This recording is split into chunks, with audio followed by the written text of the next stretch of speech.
saying the quiet parts out loud is something that they're doing a lot more of these days, huh? Now, we've talked about the mask thing a lot, more than some of you guys would like me to talk about. I don't care. It is what it is. But check this out.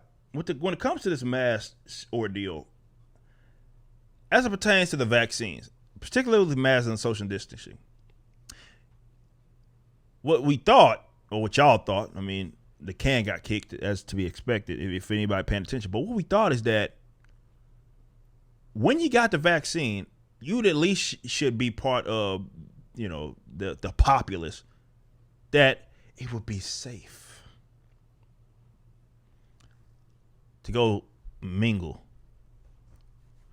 So you have to wonder, and there's a question that someone asked, you have to wonder, when you see all these politicians, or you see all of these blue check marks who are still wearing masks despite being vaccinated, what's the point? Jen Psaki, so was she the press secretary, the chick, whatever, you know who I'm talking about. She got asked a great question. Let's see what she had to say when asked about it. Follow up on Brittany's question about vaccines. Do you think that the White House has had any part in this, in having a sort of maybe pessimistic message towards some Americans who are skeptical of this administration, who for partisan reasons or otherwise, to see vaccinated people in the cabinet or the president continuing to wear masks around each other, or hearing that things won't be back to normal as the vaccine continues to be distributed? Do you think that that is having a negative effect at all? So what she does is, it's actually a decent question. Mainly because what she's asking is, do you think that attributes to the negative response? The negative response. Meaning that people look at that and say, well, these goofballs are all vaccinated, yet they're still walking around with a mask. What's the point of me getting it? So that's what she's asking. Like, could that attribute? Let's see what she had to say. And people, make sure I understand your question. People not taking the vaccine? Yeah, people who are skeptical of the vaccine and who don't trust the Biden administration. And that question, the way she asked it, like, wait, I'm not understanding. Because she never considered that to be a thing. She never considered that to be a thing. She's like, wait a minute. I thought we were doing this theater to encourage y'all. What do you mean people could look at this and say, why would they do it? She's confused. Well, look, I think, one, we recognize we're not always the best messengers. That's why we're working with these local organizations and groups, because we certainly know that President Biden and Vice President Harris may not be the right voices in a range of communities across the country. Two, we believe that part of our objective is to model public health guidelines, and that means continuing to wear masks, continuing to hand wash, social distance. That's called theater. Because there is still ongoing research on what is most effective and how to prevent distribution and the pandemic traveling further. So I'm not sure I'm understanding your question. Maybe. How do you strike that balance between being a model of the public health guidelines and also not contributing to this sense of hopelessness, perhaps, among people who are skeptical of the vaccine and maybe feel like getting it would not make a difference in their lives anyway? Sure. Yeah, I think a big part of what we're trying to do is provide accurate information about what getting a vaccine will enable the American people to do. Hence, the president gave a primetime address where he said, when the vaccine's accessible to you and you get it, we can work towards having backyard barbecues. We've also had a number of officials out there to convey, and we've had, obviously, the CDC has put out guidance that says if you're vaccinated, if your neighbors are vaccinated, you can have dinner inside together.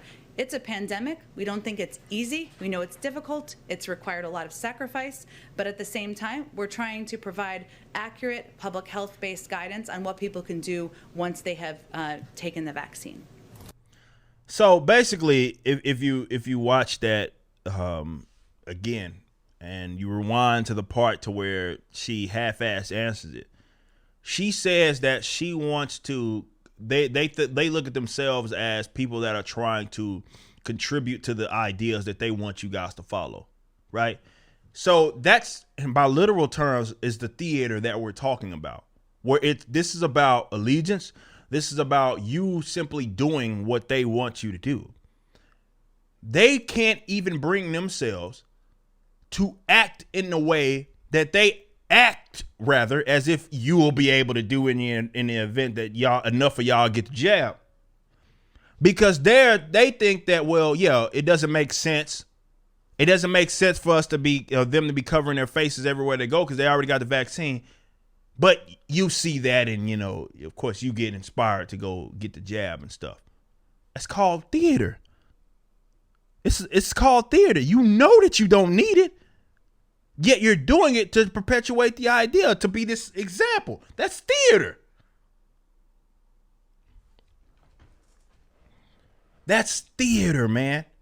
And never mind the fact that they're going to keep moving the goalposts whenever they feel like it anyway, but that's theater. That's exactly what that is. It doesn't have to make sense. It doesn't need to make sense. They want you to act accordingly. And I think, in my honest opinion, they're more frustrated at the idea that there's people in this world that think that's stupid.